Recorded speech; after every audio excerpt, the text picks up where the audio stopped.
Hello guys, welcome to Links Corner, tempat kita sharing ilmu. Salam sehat dan salam semangat untuk kita semuanya, dimanapun kita berada. And pada video kali ini kita akan sharing tentang salah satu materi dasar sistem kendali. Secara umum, materi kuliah sistem kendali atau dasar sistem kendali ini mempelajari tentang dasar sistem pengendalian pada suatu sistem. Diawali dengan mempelajari definisi, manfaat, elemen-elemen, dan jenis-jenis sistem pengendali yang digunakan. Nah, untuk itu, sebelum kita memahami lebih lanjut, kita perlu tahu dulu nih, tahapan perancangan dari suatu sistem kendali itu sendiri, atau tahapan perancangan dari suatu sistem kontrol tentunya. Untuk merancang suatu sistem kontrol ataupun sistem kendali, tentunya ini tidak lepas dari suatu proses ya, ada tahapan-tahapannya, ada langkah-langkahnya, sehingga nanti didapatkan suatu sistem yang baik ya. Nah, untuk step pertama atau langkah pertama dalam tahapan perancangan sistem kontrol yang harus kita ketahui adalah, yang harus kita tentukan adalah menentukan sistem fisik dan spesifikasi dari suatu sistem yang diinginkan. Nah, untuk sistem fisik ini berarti kita harus tahu nih, plan atau objek fisik apa yang akan kita kendalikan atau yang akan kita kontrol. Setelah itu, setelah dapat objeknya, setelah dapat plannya, baru menentukan spesifikasi atau performansi yang diinginkan. Dan untuk contoh, misalkan objek fisik atau sistem fisik yang akan kita kontrol itu adalah sebuah water heater ya, sistemnya water heater. Dan plannya di sini berarti kita mengontrol temperatur air yang keluar ya, sesuai dengan input set point-nya gitu. Nah, sebelum kita mengetahui lebih lanjut dalam water heater ini, yang diperlukan adalah kita harus tahu dulu nih elemen-elemen yang ada pada water heater, sehingga nantinya kita bisa kenal lebih lanjut dengan sistem ini dan bagaimana sih supaya mendapatkan suatu sistem kontrol atau sistem kendali yang baik dalam sistem ini. Adapun beberapa elemen-elemen yang terdapat pada suatu water heater, ada misalkan insulation, heating element, storage unit, water inlet, expansion tank, pressure relief valve, pressure gauge, water outlet, dan yang tak kalah penting di sini adalah karena kita berhubungan dengan temperatur, berarti sensor yang digunakan bisa menggunakan thermocouple ya, untuk atau sebagai sensing element. Jadi thermocouple ini berperan sebagai sensor yang mengukur temperaturnya dan sensing si temperatur tersebut. Berarti di sini temperatur yang diukur adalah temperatur air ya, air yang ada pada water heater ini. Dan tentunya thermocouple ini akan bekerja tentunya dengan adanya input berupa set point atau nilai yang diinginkan atau temperatur yang diinginkan setelah dikontrol gitu ya. Nah, setelah itu, setelah disensor, berarti lanjut ke transducer. Transducer itu akan membaca sinyal sensing elemennya dan mengubahnya menjadi sinyal yang dapat dimengerti oleh controller ya. Setelah itu kita dapatkan measure variable dari transducer tadi, dan nantinya kita bisa menganalisa errornya. Dengan error dapat kita analisa dengan mengetahui selisih antara set point dikurangi dengan temperatur yang terukur gitu. Nah, untuk tahapan perancangan sistem kontrol selanjutnya itu ada menggambarkan elemen sistem dalam bentuk blok diagram atau diagram blok atau diagram kotak. Jadi di sini untuk diagram blok sendiri berarti yang harus diperhatikan ada input, adanya suatu proses, dan adanya output. Dan di sini untuk prosesnya bisa terdiri dari berbagai macam blok ya. Dan untuk di sini dicontohkan berarti prosesnya pada controller dan pada plan-nya water heating system. Setelah kita ketahui blok diagramnya, jadi mungkin bisa jadi pada sistem yang lain atau pada plan yang lain itu terdiri dari berbagai macam blok diagram di sini pada prosesnya ya. Di antara input dan outputnya ini mungkin terdiri dari berbagai macam blok diagram. Nah, untuk step ketiganya,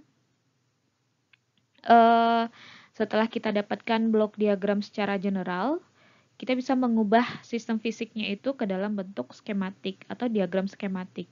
Berarti kalau diagram skematik, kita mengetahui nih aliran atau bagaimana sih proses dari suatu water heating ini berjalan gitu.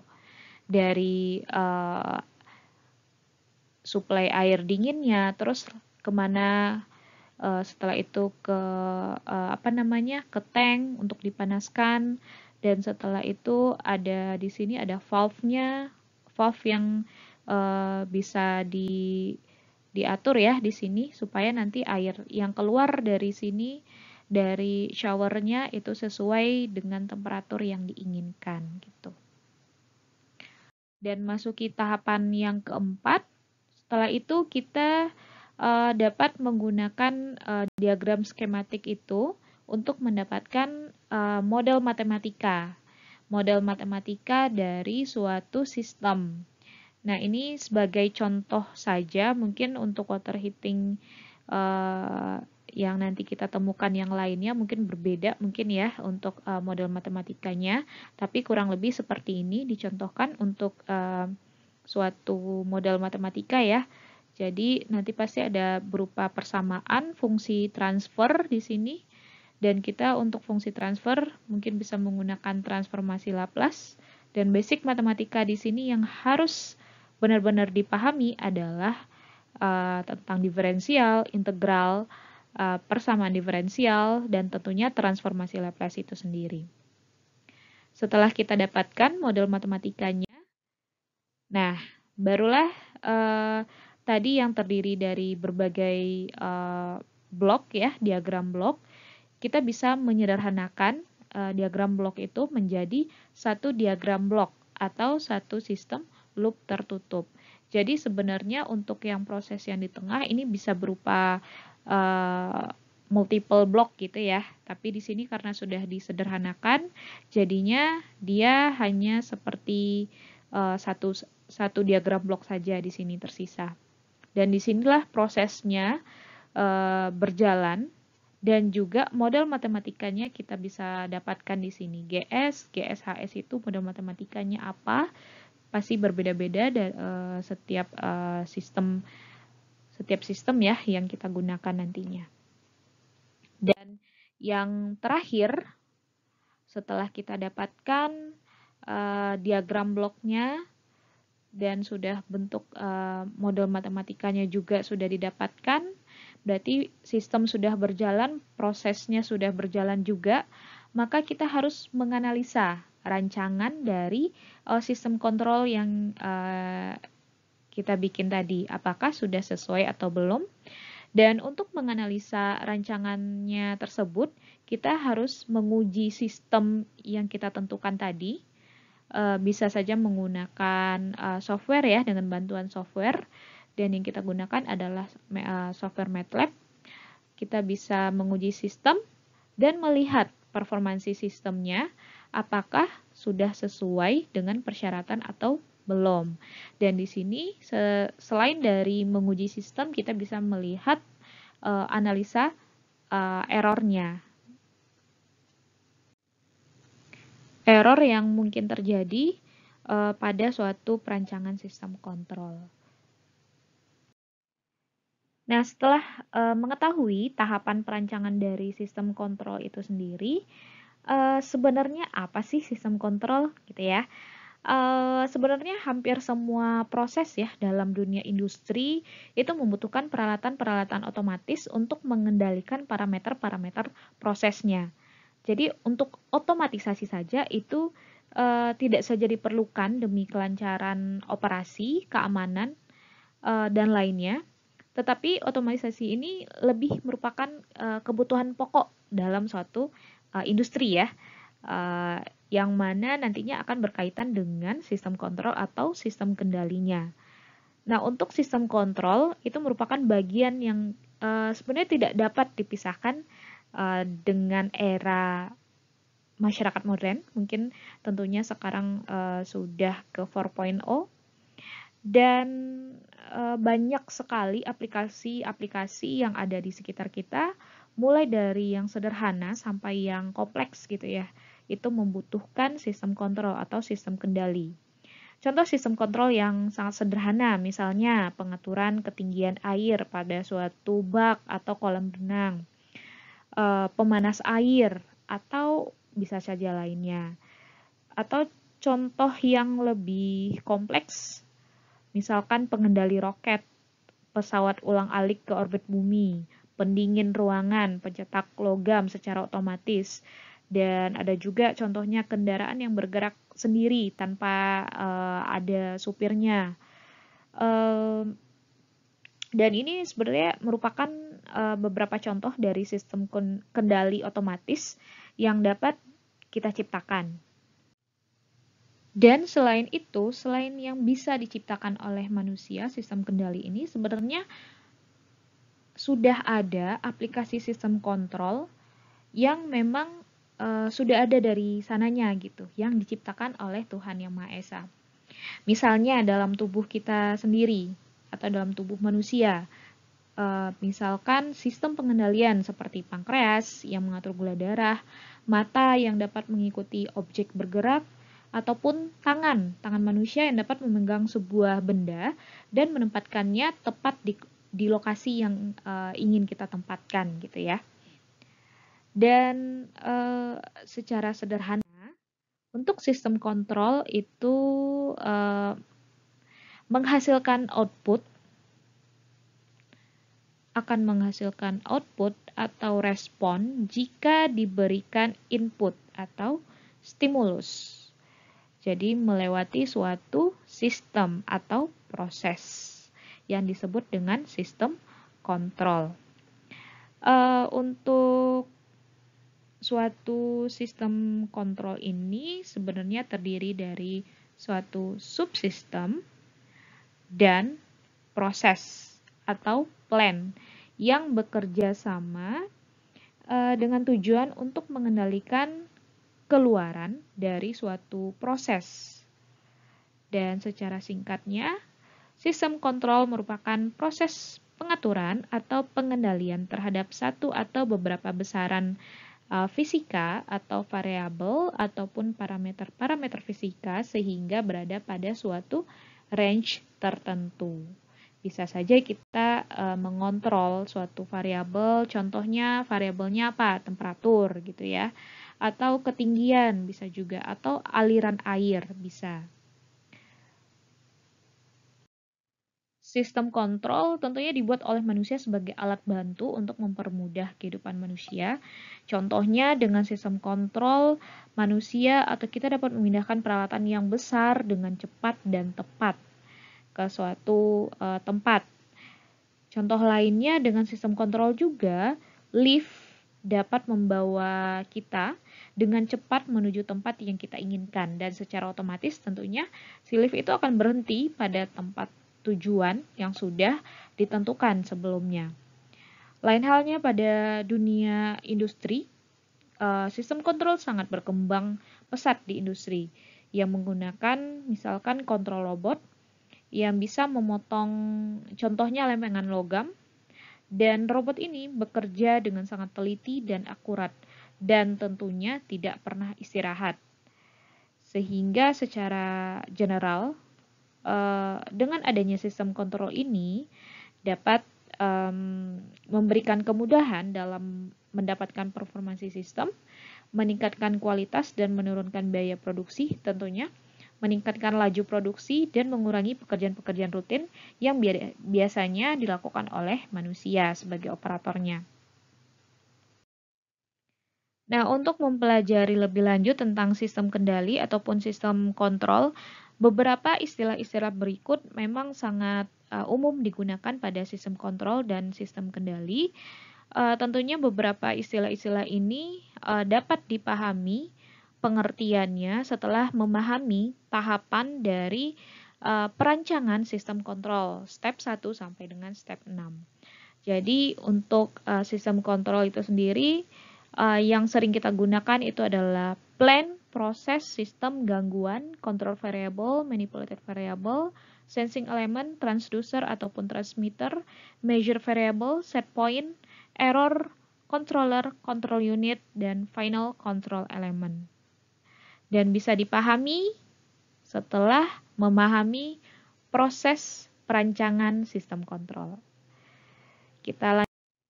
Sebagai contoh lainnya, yaitu sistem kontrol pemanas ruangan yang mempunyai sebuah tungku pembakaran atau furnace, dan furnace ini dia menghasilkan panas sebagai output akibat dari aliran bahan bakar. Pada proses pemanas ruangan ini, yang disebut sebagai subsistemnya itu adalah katup bahan bakar itu sendiri dan penggerak katupnya, ataupun di sini dituliskan yaitu valve, yang digunakan untuk mengatur suhu ya, untuk mengatur suhu ruang dengan mengendalikan si furnace, mengendalikan panas yang keluar dari furnace atau dari tungku pembakaran.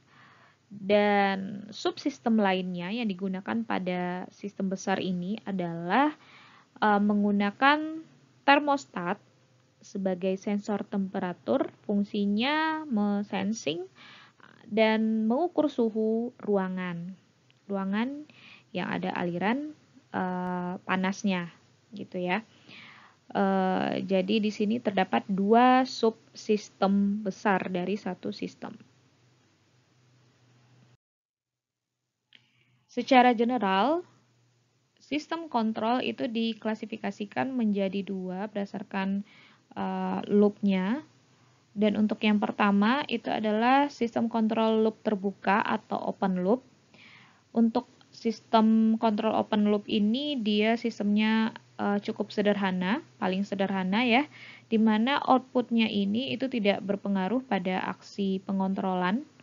Dan juga pada sistem kontrol loop terbuka ini si outputnya itu tidak diukur atau tidak diumpan-balikan sebagai perbandingan terhadap inputnya gitu. Misalkan begini, kita mempunyai suatu sistem ya, misalkan sistemnya itu adalah sistem mesin cuci. Mesin cuci dalam step by stepnya yaitu adanya perendaman, pencucian, dan pembilasan. Itu kita lakukan basisnya adalah timer atau waktu. Misalkan mesin cuci akan bekerja selama 15 menit. Setelah 15 menit dia akan berhenti. Nah, setelah 15 menit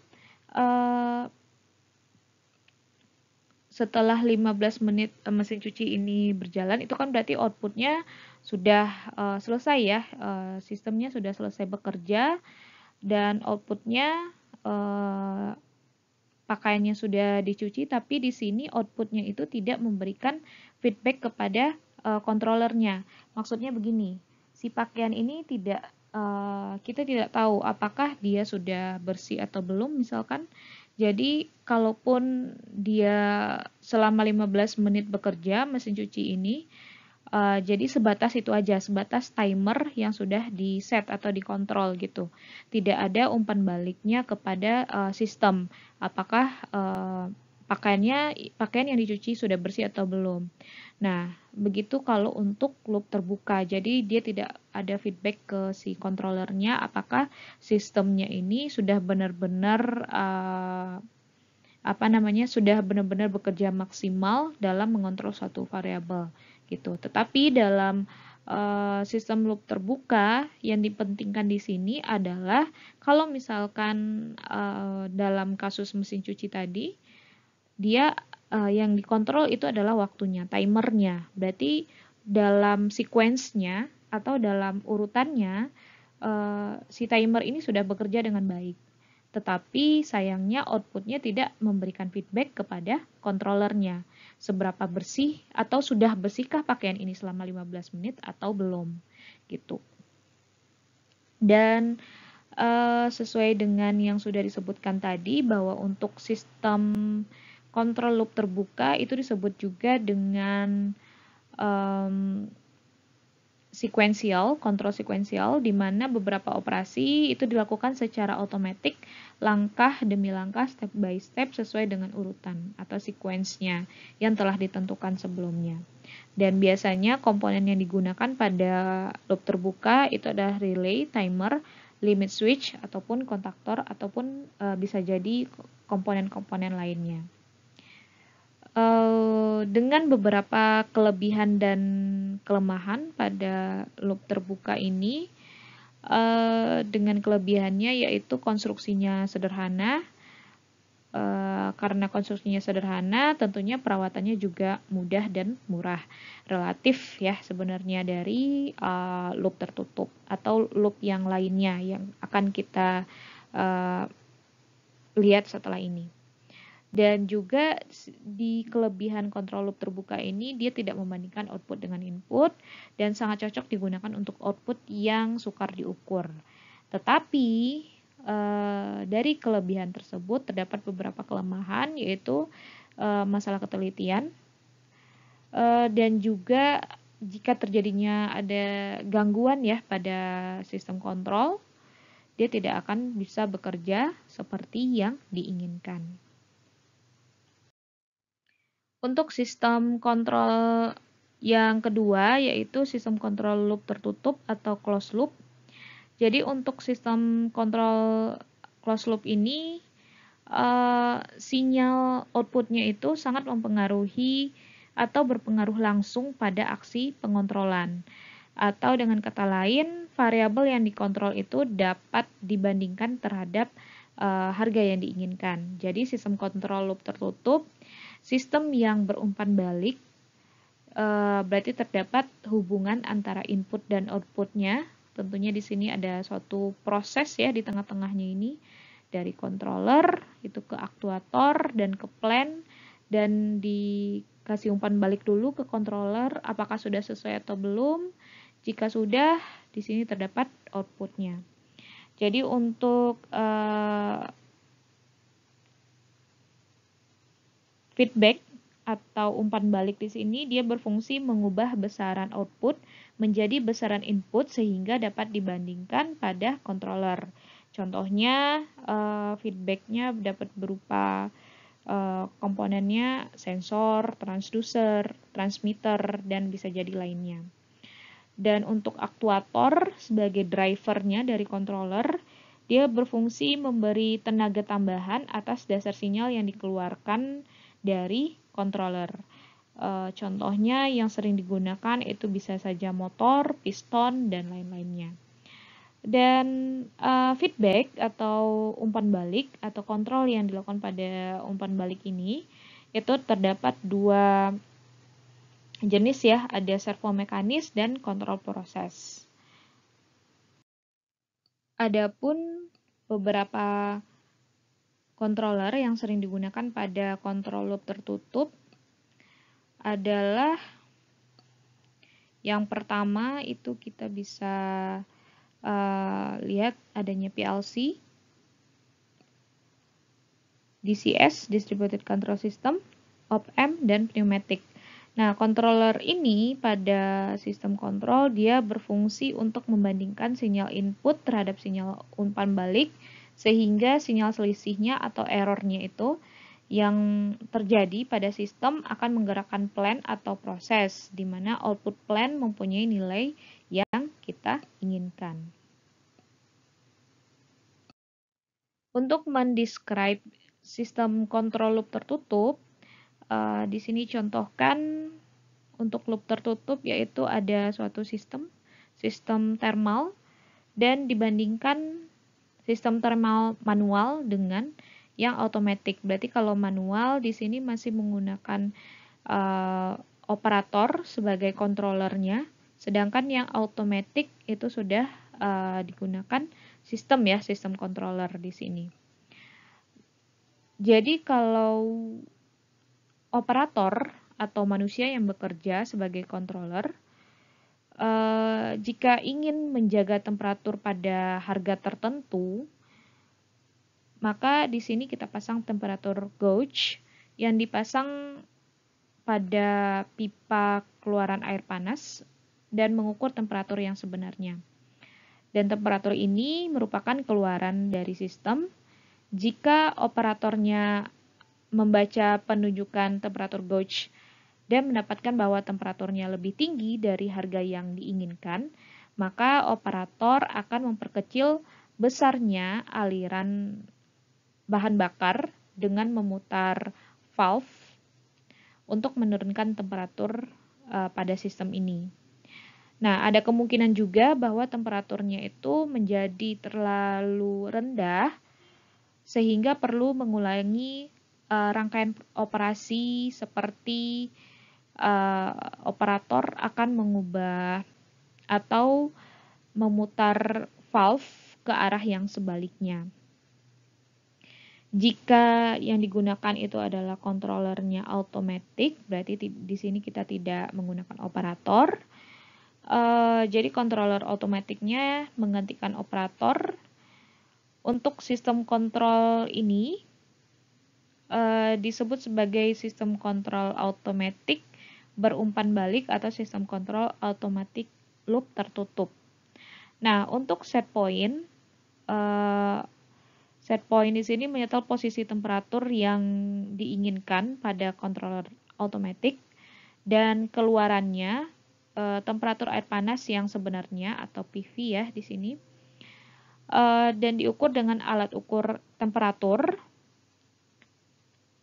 dibandingkan dengan temperatur yang diinginkan untuk membangkitkan sinyal kesalahan penggerak atau IS.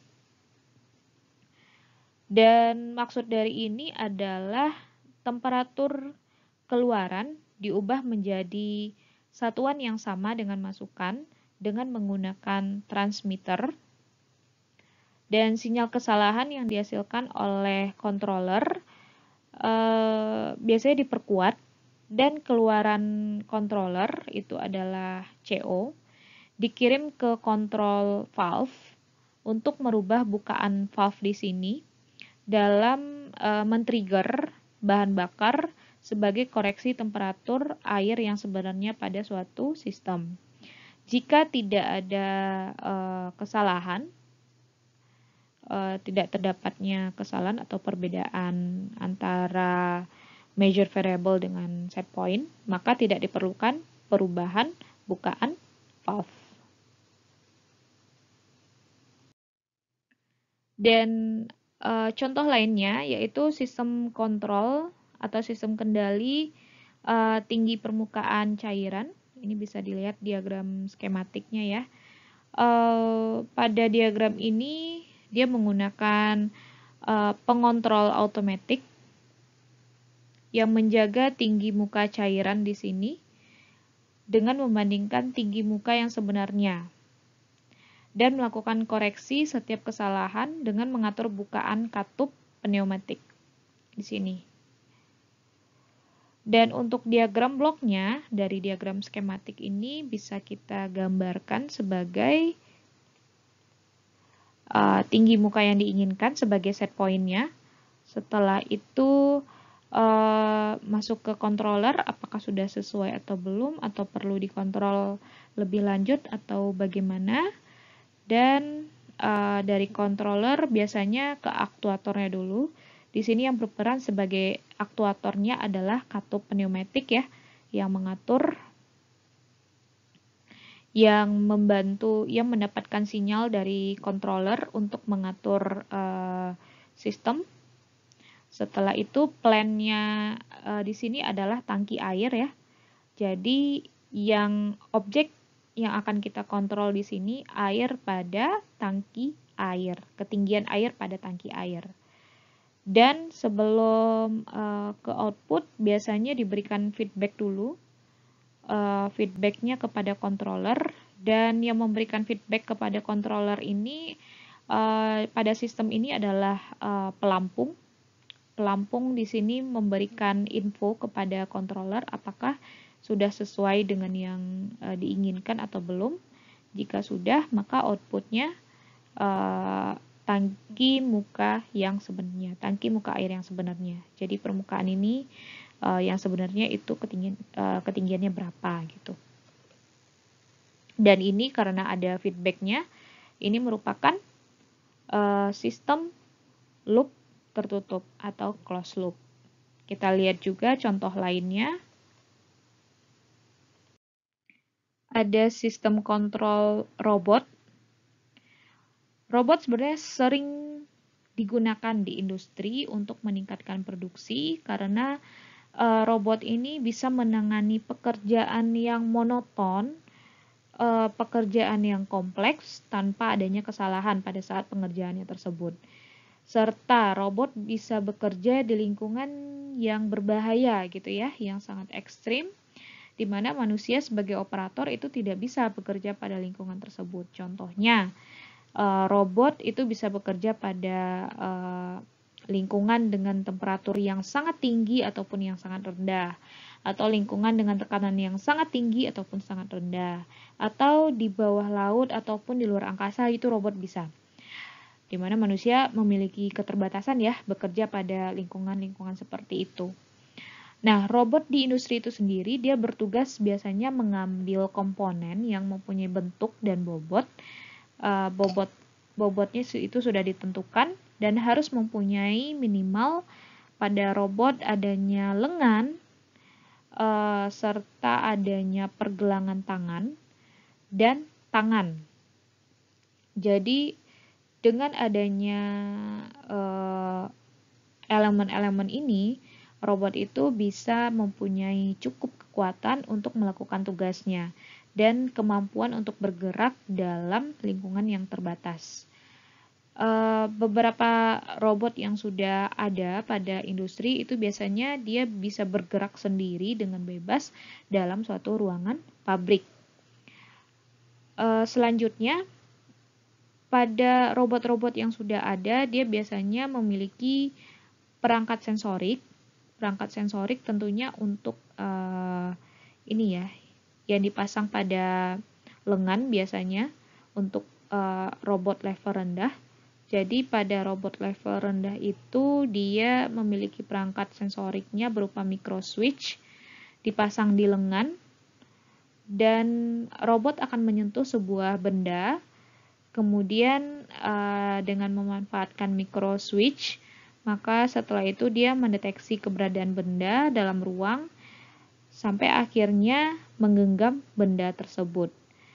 Lain halnya pada robot dengan level tinggi, dia menggunakan perangkat optik yang digunakan untuk mendeteksi sebuah benda, mengenal pola dan setelah itu baru diputuskan keberadaan dan orientasi sebuah bendanya. Dan tentunya untuk robot level tinggi dia menggunakan komputer untuk memproses sinyal dalam proses pengenalan pola seperti yang ada pada kontrol otomatis lengan robot yang ada pada skematik diagram ini. Pada sistem ini perangkat optik akan mendeteksi keberadaan sebuah benda dengan membaca kode yang melekat padanya. Jadi di sini misalkan di benda tersebut ada kode mungkin semacam barcode dan lainnya ya, bisa tergantung dari industri itu sendiri. Setelah itu lengan robot akan mengangkat benda dan memindahkannya ke tempat perakitan. Dan program digital pada komputer itu bertindak sebagai controller pada kontrol otomatis lengan robot. Contoh selanjutnya adalah sistem kontrol kecepatan meja putar atau turntable. pada meja putar ini dia inputnya berupa voltage ya, karena di sini ada baterai. Baterai berarti menghasilkan adanya beda tegangan sebagai design speed-nya, dan masuk ke controller. Di sini control device-nya yang digunakan adalah amplifier, dan masuk ke aktuatornya. Aktuator di sini adalah DC motor atau motor DC. Dan plan-nya adalah turntable atau meja putar itu sendiri, yang objek fisik yang kita kontrol ya, kecepatannya, sehingga nanti akan menghasilkan outputnya adalah actual speed atau speed yang sebenarnya atau kecepatan yang sebenarnya. Nah, sedikit berbeda dengan sistem kontrol tinggi muka cairan yang otomatis. Di sini dia masih, untuk controllernya masih menggunakan operator ya sebagai controller. Untuk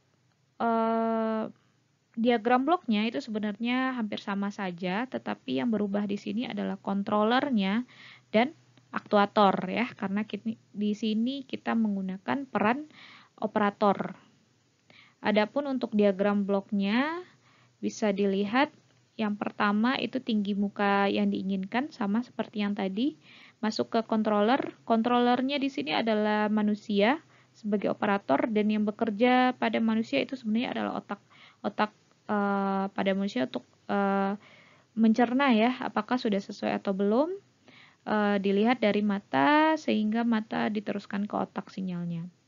Setelah itu yang berperan sebagai aktuator, karena di sini sudah dilihat ternyata tidak sesuai, makanya setelah itu operator akan bekerja untuk menggerakkan katup di sini, dan yang bekerja untuk menggerakkan katup tangan tentunya, dan kekuatannya didapatkan dari otot. Jadi yang berperan sebagai aktuator adalah otot dan katup ya. Plan-nya masih sama, tangki air yang dikontrol, dan yang memberikan feedback kepada otak yaitu mata. Mata yang mengirimkan sinyal ke otak, apakah sudah sesuai atau belum. Sehingga untuk aktualnya tinggi muka tangki yang sebenarnya. Tinggi muka air pada tangki yang sebenarnya. Finally, sekian dulu sharing session pada video kali ini dengan materi pengantar atau pendahuluan atau introduction dasar sistem kendali. Thank you for your attention and see you on the next video.